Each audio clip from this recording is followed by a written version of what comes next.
Hi, Lottie. Hi. Hi, everybody. I'm Dr. Maria Sophocles. This is Lottie Pluman. Welcome and thanks for joining us on this hot Thursday evening for Gynecology. This summer broadcast is sort of a bi-coastal one. Lottie and I are in California, and some of you watching are also in California, but others are on the East Coast. And I think we're all, I hope, sharing an interest in the topic. Today we're going to talk about a topic that I get asked about pretty much every August as my patients either head to college or their daughters to college or sons heading to college, and they want to understand what they can do, what they can teach their kids, or what, as impending college students, what they need to know to be able to navigate the uniquely wonderful but somewhat scary college world. Lottie, would you introduce yourself a little bit and tell everybody where you are in college and where you are in the college? Yeah, definitely. Definitely. Hi, everyone. I'm Lottie.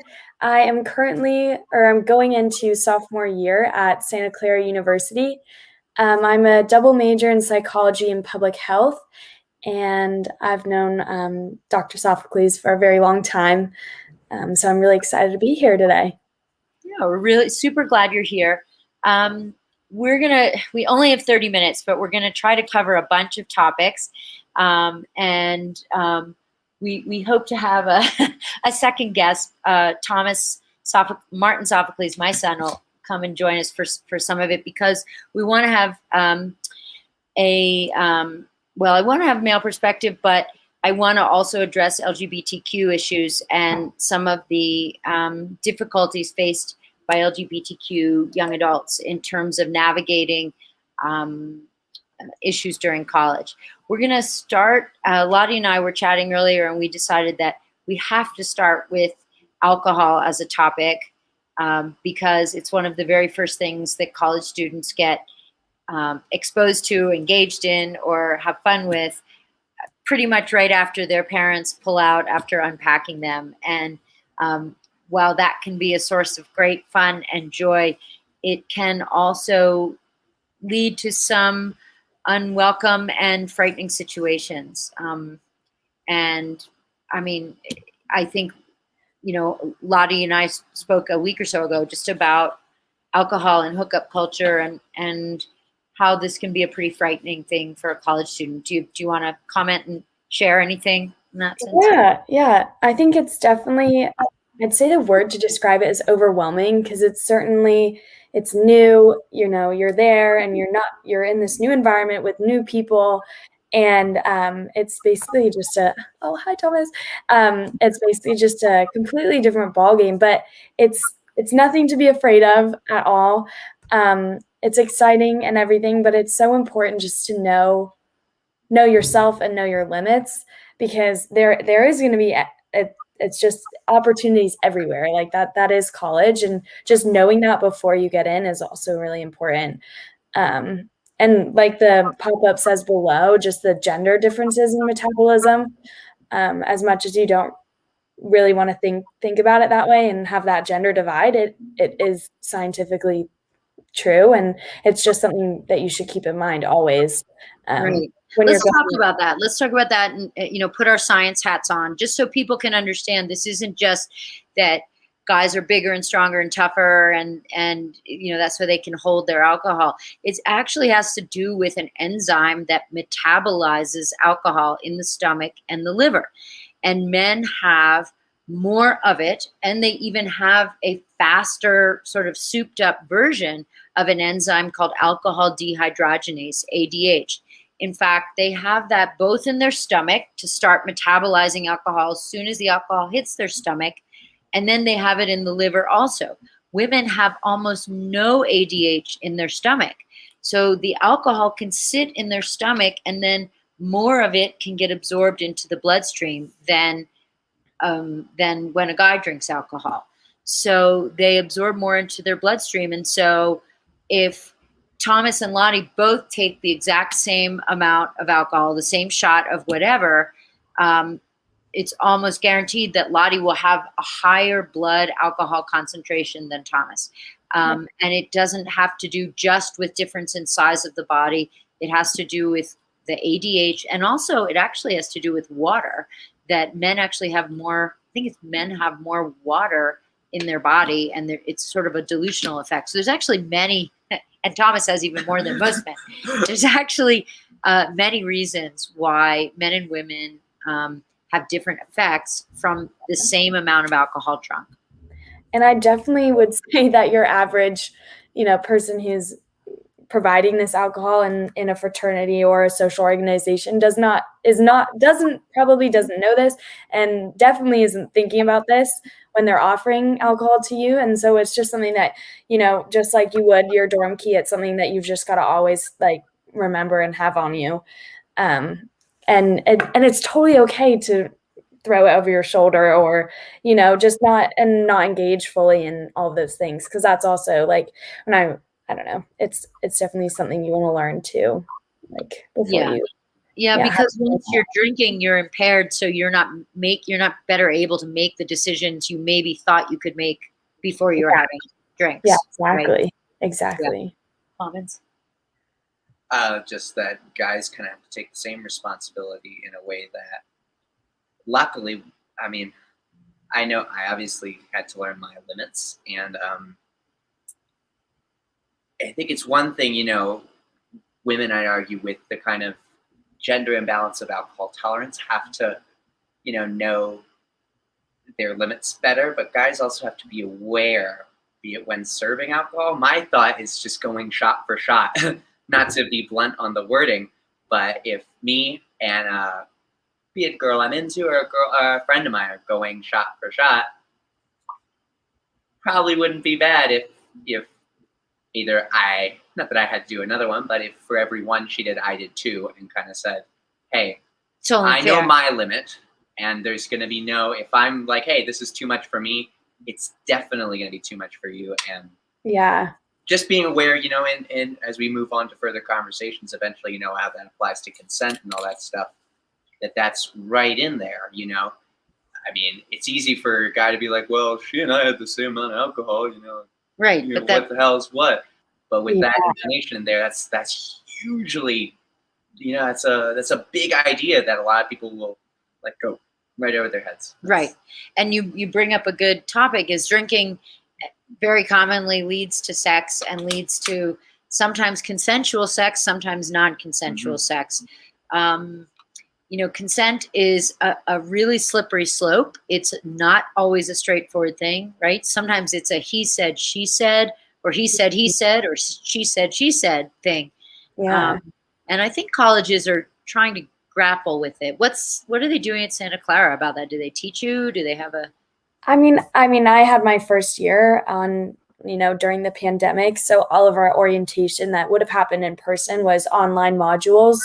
And so really, I mean, you could just click through and get the certificate and you're done. So that is definitely not, I mean, I'm not faulting the university by any means, but so I would be interested to see what they do in person for that, in comparison. But I do know that as much as a university and a college can, say they're obviously for their students and against such acts, it's really difficult sometimes for the university to actually follow through with what they claim. So the best way to prevent having to go to the university with a problem is to own it yourself, right? And it's to understand, and I think what's so hard is that I think alcohol just impairs our judgment, right? And that's at any age. But hookup culture is something that it's a commonly used phrase now to describe the social norms of college campuses. And I was actually reading a little bit about the history of hookup culture. It actually started in the 1800s among privileged white males who would use servant girls or slaves or prostitutes just to have sex without any relationship or emotional ties. And then over the last 200 years, it sort of comes in and out of fashion. It was in the 20s. It was in again in the 60s with the sexual revolution.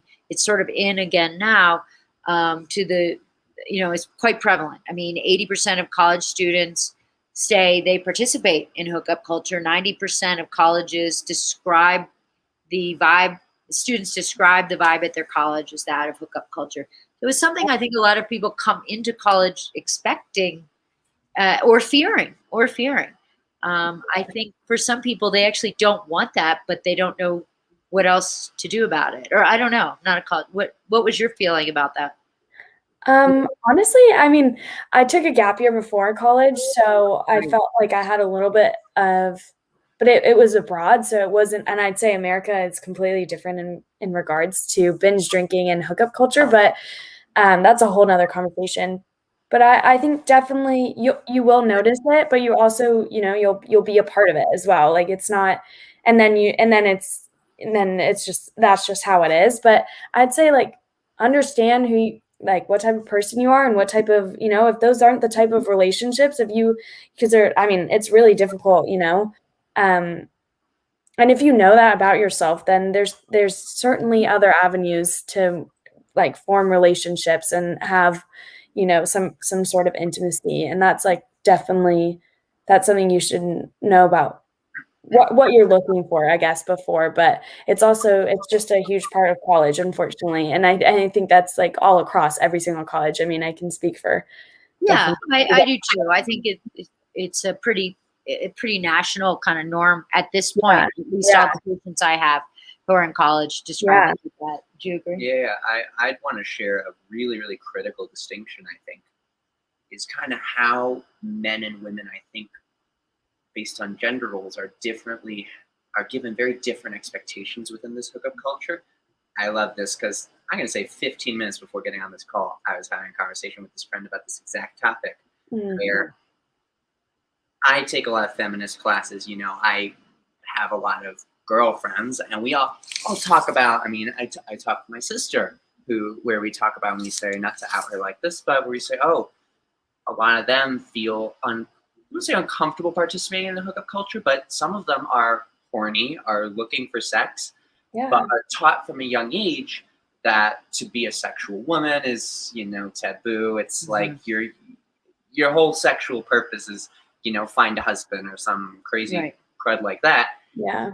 I think about the very other, and this is what I was talking about, is the very other side of that equation, is I think guys are tremendously pressured by other guys into kind of being the forefront. I think the quote I said to my friend literally 5 minutes ago, I was texting out there, was the amount of shame that comes on guys when we're not actively participating in a hookup culture. We're not actively trying to be sexual beings. Right. You're not masculine, or you're not manly. Exactly. That's exactly what I said. I said there's so much around it that's like, a guy who's looking for a relationship, they'll say, what are you, a simp?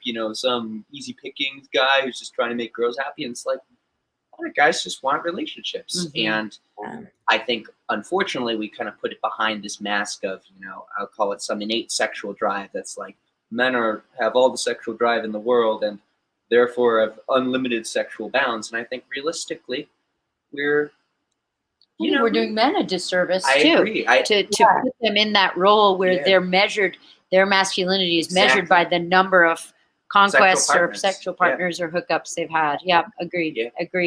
And in fact, I was scribbling some things that up to a third of college students do not participate in hookup culture. And I've read different statistics. I've read that 80% of all kids do. I've read that up to 33% don't at all. Apparently, only half of all hookup experiences actually involve intercourse, 30 to 50%. So there clearly are some college students that are setting their own personal boundaries and saying, okay, fine, I will go fool around, but I don't want to have intercourse with you. I don't want to have an intercourse without a relationship, whether that's fear of pregnancy, fear of STD, or as Thomas said, a desire to actually have sex be part of a meaningful relationship instead of non-relationship sex. Yeah. So, and there isn't only a right or wrong answer. I think everyone has to do what's right for them.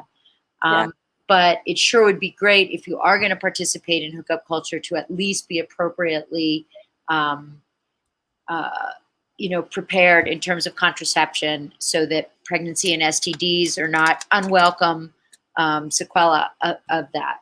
Yeah. I'll just add one thing, which is both sides have to take full responsibility over STDs, safety and pregnancy aversion. Obviously, because of the way we are right now, it's like, pregnancy is a woman's problem, and it's like, that happens, sucks for the guy, but it doesn't really matter.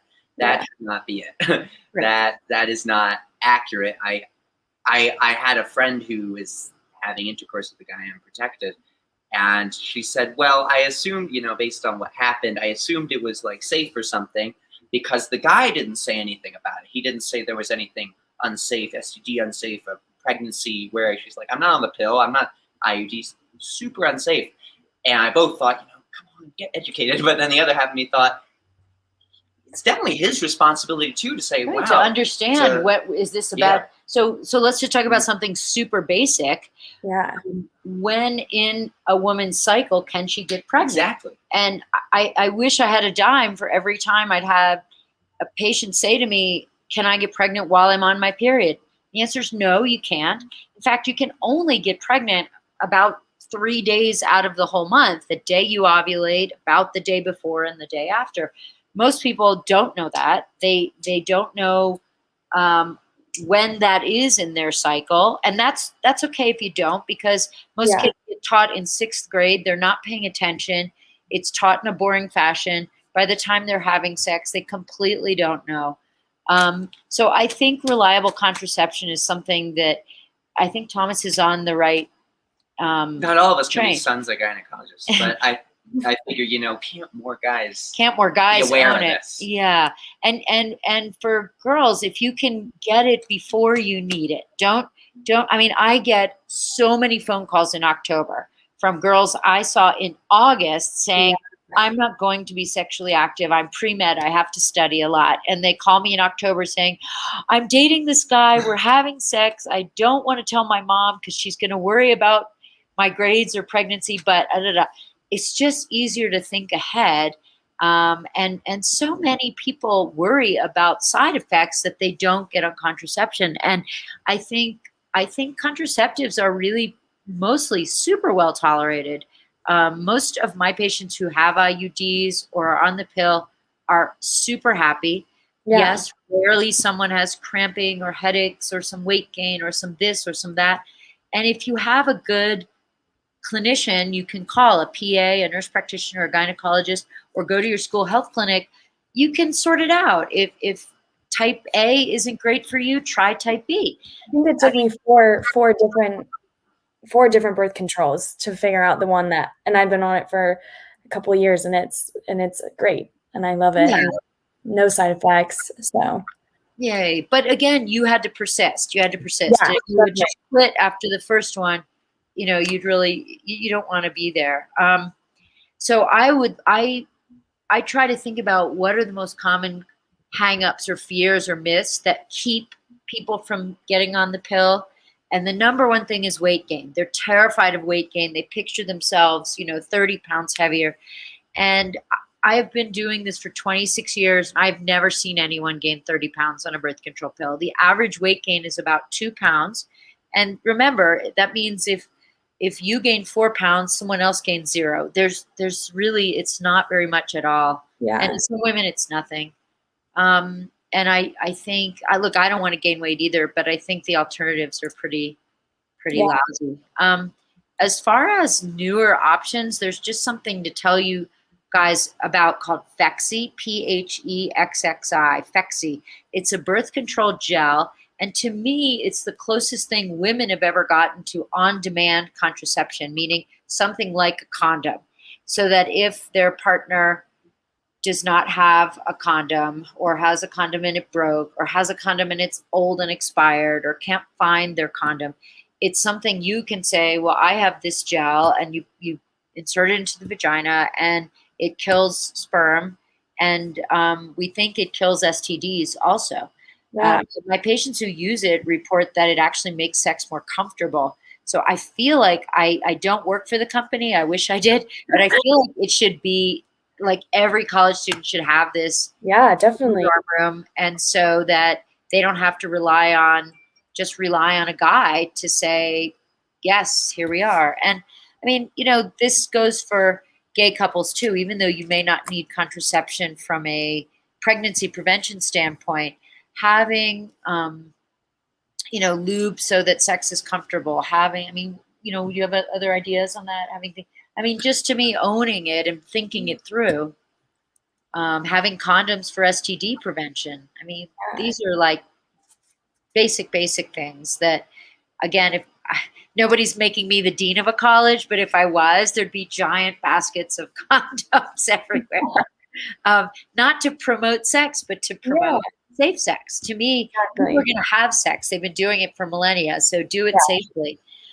So Phexi, think about that. And I think that should be as widespread as condoms.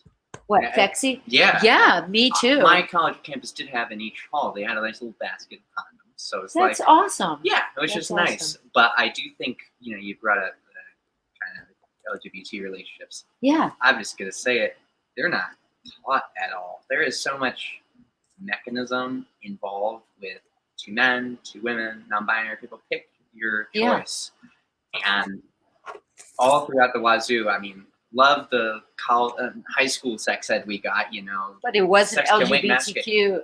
Honestly, that was tremendously limited in its own way. But I think we are left to the internet. If we are like myself and want to be curious and safe and careful and blah, blah, blah, like I just have to wonder, how have our school systems failed us to massively. I don't have any patients who have really good LGBTQ education in high school in terms of resources. I learned everything on TikTok. I'm just saying, like, not the ideal place to learn things. Right. But what is a good site is the Trevor Project. And the Trevor Project, it was initially created as a site for LGBTQ youth to have mental health resources.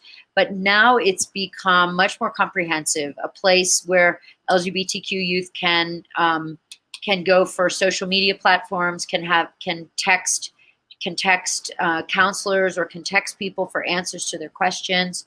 And it actually was founded in 1998, and it was sort of a spin-off of an Academy Award-winning documentary about a guy named Trevor who committed suicide. So I think, there's so many good resource sites now. I just happen to know the Trevor Project because my husband's very involved in it. But I think this is a place where I'll bet college campuses are finally starting, to offer services in terms of counseling or anything. I hope so too. Yeah. Well, that'll be something good to look into, is to see and to make sure. So if you are watching and you are LGBTQ and you want to know more, certainly you can reach me at princetongyn.com, or you can go to your own college campus health clinic and just ask. There's no shame, there's no stigma, and just say, what are you offering? What can you offer me in terms of education? I need resources. Yeah, I think so. What about, Lottie, have you had any friends, or Thomas, have you had any friends who had kind of an oops where they thought they were pregnant? Maybe they were, or they weren't. I already know the answer. You heard all mine. Yeah, definitely. I think there's a lot of buying of Plan B in college, and I guess it's the mantra, better be safe than sorry, and you never, because it was a really busy finals week and you forgot your pill one day, or there's just there's definitely a lot of oopsies. Yeah, and Plan B. You want to explain what Plan B is?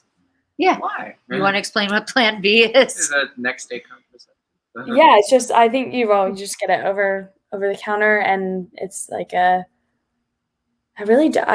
just like it's okay if you don't know. I didn't mean to put you guys on the spot. I know what it does, kind of, but I'm not really sure exactly the science behind it. I spent a little too much on it. It's a good. What is it? Well, it's $50. It's $50. Yeah, I know that.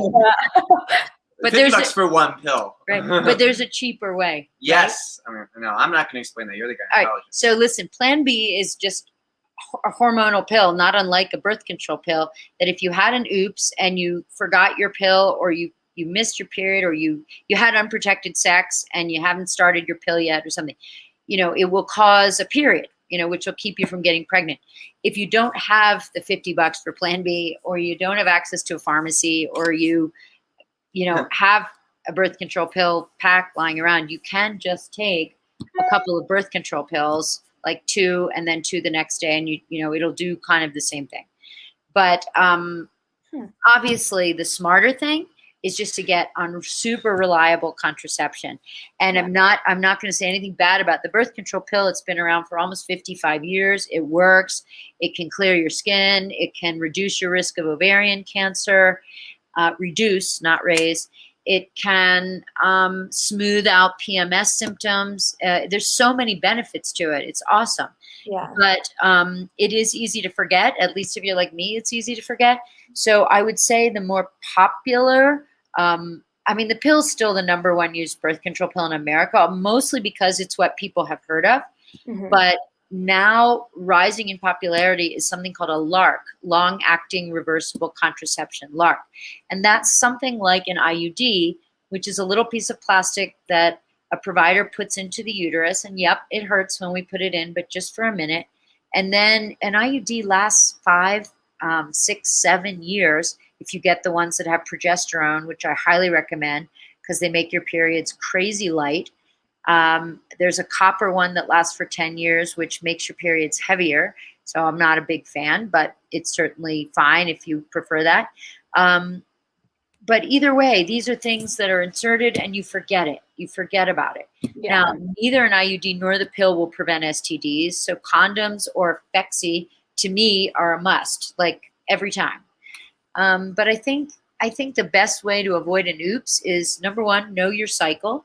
Know that you ovulate 14 days before your next period. So if your periods are every 28 days, you ovulate around day 14. That's when you can get pregnant. Yeah. And if you're not having cycles because you're on the pill and not really bleeding, or you have an IUD, then at least just know you still need to prevent STDs. Yeah. You guys know what are the most common STDs? Yeah, chlamydia, herpes, and gonorrhea, probably. Maybe. Probably. I would have guessed gonorrhea. Yeah, so that's what I would guess too. Chlamydia, herpes, and gonorrhea. Turns out HPV is counted as an STD. So if you count HPV, then it's actually so common, it's #1. But it's so darn common, it's almost crazy to even count it, because something like 80% of all women in high school and college have HPV. It's almost ubiquitous. The problem is there's no symptoms. And again, I'm speaking just for the heterosexual community right now, but no guy walks into a party with a sign on his forehead saying HPV. So even the best intentioned guys don't realize they're transmitting HPV. Then the girls who have HPV have sex with someone else and transmit it to a guy, and so on and so on. So, and there is no good test for HPV. That's a bummer. You can go to any doctor you want. There's no test. Yeah. The pap smear is something we do to see if HPV has changed the cells and made them abnormal on their way to cancer. But it doesn't, and it'll tell us whether you have HPV on the cells that day. So that's sort of a test for HPV. But we don't even do PAPs until age 21 in this country, because so many people have it. You would just be freaking everybody out, and there's no cure for it. So some people in college have genital warts. Warts are also caused by HPV, but some strains, there's well over 200 strains. Some cause warts, others cause cancer, basically. And the only good news in this whole story is that there is a vaccine, and that vaccine is super effective and it's super safe. And we're living in a world where vaccines are saving a lot of people. This is a vaccine that is saving hundreds of thousands, if not millions, of lives around the world. So in countries where the HPV vaccine is used, cancer rates are dropping. In countries like the United States, where only 16% of people are vaccinated, the cervical cancer rate hasn't dropped that much. Yeah. So if you're hesitant to get it, I urge you not to be. It's not new. It's been around for decades. It's safe. It doesn't hurt any more than any other shot hurts. It's a series of 3 shots. You Yeah. can get it on any college campus or at any pediatrician's or any doctor or any gynecologist. Yeah. So that's the first one, HPV. The second one, Lottie mentioned, chlamydia. Chlamydia is a bacterial infection, but don't really have symptoms, so easy to pass. Also, really easy to check for. I mean, you can walk into your college clinic today, get a painless chlamydia check. It can be just in the urine. You don't even have to take your clothes off, and you'll know tomorrow. So easy to check for. I would encourage people every time they have a new partner or a new sexual encounter, pop into their college clinic, or if they're at home, go to their provider, get an STI check for chlamydia and gonorrhea. It is painless, easy, cheap, and why do I care? Because I don't want you spreading it to other people, and because people can have long-term effects on their fertility. So we try really hard to urge people to get tested. You were telling me, Lottie, right? Repeat what you were telling me about the clinic at your college. Oh yeah, it's just, I don't know. It's a lot of people are uncomfortable, or there's a stigma around going into the clinic to get tested, and even a lot of people like don't know where it is, or are like, oh, I'm not gonna. I was talking to our PA at on our campus, and just asking about the tests that they offer and everything, and she was like, you'd be so surprised about. I know when there's one positive, there's going to be 10 others, and they're not coming in. And I was like, that's probably true. That's what they're there for. That's what they're getting paid for. And I mean, they're in the healthcare world. They're not gonna judge you. And so there is stigma around it. Like you're sitting in the waiting room and you're just sure everyone knows, something bad or gross, and you just have to shake that off, right? Yeah, exactly. I think so too. I'll share something in on this, which is, I certainly, I hope there isn't, a sort of stigma, especially around girls. I kind of mentioned the whole sexuality thing and promiscuity. I hope to God, girls going to get tested don't see a feeling that they'll be seen as promiscuous by whatever doctor they're with. Right. I'm gonna be honest, I don't actually know how to speak to a straight man's experience with going to get STD tested. I feel like they're careless enough that they wouldn't, but I hope to God some straight guys are listening to this and say, hey, should be a little more safe. Yeah. In the LGBT community, I'm going to be honest. People are good. People are, no. It's complicated. So I'd argue, take HIV. I know a lot of gay guys are very careful, very aware of all that sort of stuff. Woohoo! I have a really good friend who has a bit of anxiety and really, really dreads going to the clinic. Because in fact, he's obsessive about being tested. But he really has told me that through the kind of people he's talked to in the clinic, there has been a little bit of judgment towards, have you had intercourse with any men? Have you in any kind of situation? Mm-hmm. And I know he's said that they're like, are you sure you haven't, had intercourse? Are you sure? And just, he said to me that he has felt a tremendous amount of judgment. Yes. Around, unfortunately, being gay going to. Mm-hmm. Yeah. There's an enormous amount of judgment. And this has actually been formally studied and found to be blatant. And we had an episode of Gynecology a few weeks back with some members of the transgender community. One of them was my patient, and it was very disheartening. They had been to 5 or 6 clinics and just sort of been labeled as, odd, or one doctor said, oh, that's your disease. Okay. And it's like, they felt so ashamed that then they didn't want to go back. And I just think our society as a whole has a long way of work to do. A lot of work to do. Yeah. Yeah, for sure. So the third STD that we have to know about is herpes. Okay. There is no cure for herpes, I'm sorry to say. And the testing, everyone wants a blood test for it. The blood tests test whether your body has made antibodies to herpes, but they don't test whether you actually have herpes right now.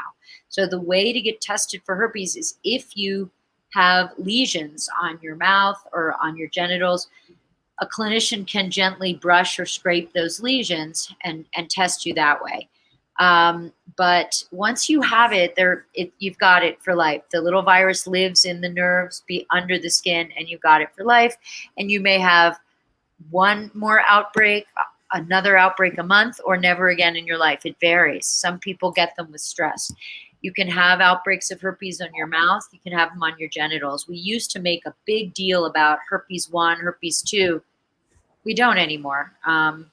But at least the meds we use for herpes can limit the symptoms and hopefully limit future outbreaks. But that's a tough one. If you're having sex with someone and this is where hookup culture is a problem, because if you're just hooking up and you're pretty sure you're not going to see that person ever again and you have herpes, you may feel like, what the heck?